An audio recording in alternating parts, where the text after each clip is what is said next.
ప్రకాశం బ్యారేజ్లో బోట్ల తొలగింపు ప్రక్రియ ఛాలెంజింగ్ టాస్క్లా మారింది. 5 గంటల పాటు అష్టకష్టాలు పడ్డ బోట్లు అర అంగుళం కూడా కదలలేదు. అవి కదలమంటే కదలమని మొరాయిస్తున్నాయి. ప్లాన్ ఏ ఫెయిల్ అవడంతో ప్లాన్ బిని సిద్ధం చేశారు అధికారులు.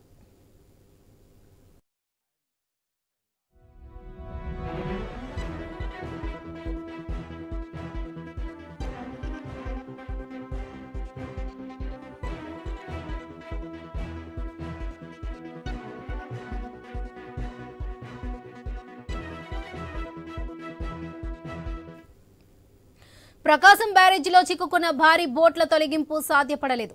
భారీ క్రేన్లను వినియోగించిన గేట్లకు అడ్డంగా పడిన భారీ పడవలు ఇంచు కూడా కదలలేదు.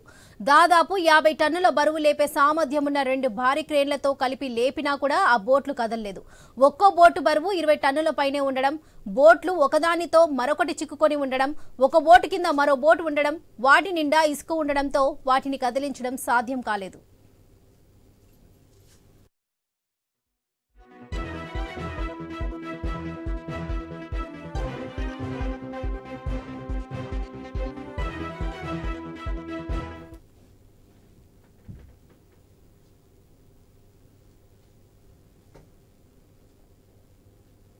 దాదాపు 5 గంటల పాటు ప్రయత్నించిన బోట్లు కదలకపోవడంతో నిన్న సాయంత్రం నుంచి పనులు నిలిపివేశారు.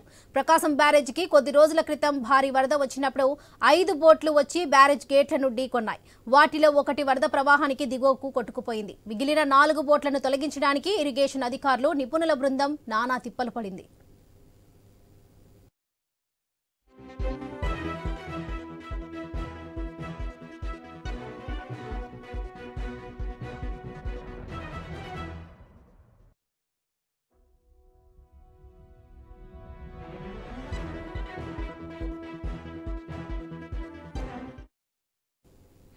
మంగళవారం మధ్యాహ్నం నుంచి సాయంత్రం వరకు ఆపరేషన్ బోట్ల తొలగించారు. నదిలో ఒరిగిపోయిన బోట్లను వైర్ లాక్ చేసి వాటిని యథాస్థితికి తీసుకుని వచ్చి డైరెక్షన్ మార్చి వరద ప్రవాహం ద్వారా దిగువకు పంపించేందుకు అధికారులు, నిపుణుల బృందం చాలా శ్రమించింది. అయితే ఎగువ నుంచి వస్తున్న ప్రవాహం భారీ బరువు ఉన్న బోట్లు కావడంతో ఈ ప్రయత్నాలు ఫలించలేదు.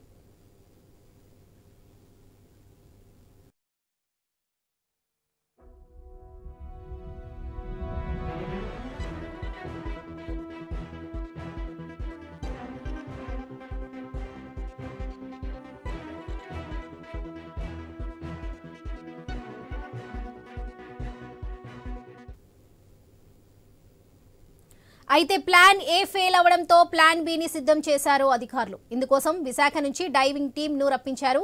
ఈ టీం నీటి లోపలికి వెళ్లి భారీ కట్టర్లతో బోట్లను ముక్కలుగా కోయనున్నారు. ఇక బోట్లను ముక్కలు చేశాక పరిస్థితిని బట్టి వాటిని ప్రవాహం ద్వారా దిగువకు పంపడం లేదా క్రేన్ల సాయంతో పైకి లాగి బ్యారేజ్ నుంచి దూరంగా తరలించడం చేస్తారు. ఇక 120 టన్నుల బరువును లేపే ఎయిర్ బెలూన్స్ ని కూడా రంగంలోకి దించుతున్నారు. మొత్తానికి బోట్ల తొలగింపు ప్రక్రియ అధికారులు, నిపుణులకు ఛాలెంజ్ విసురుతుంది.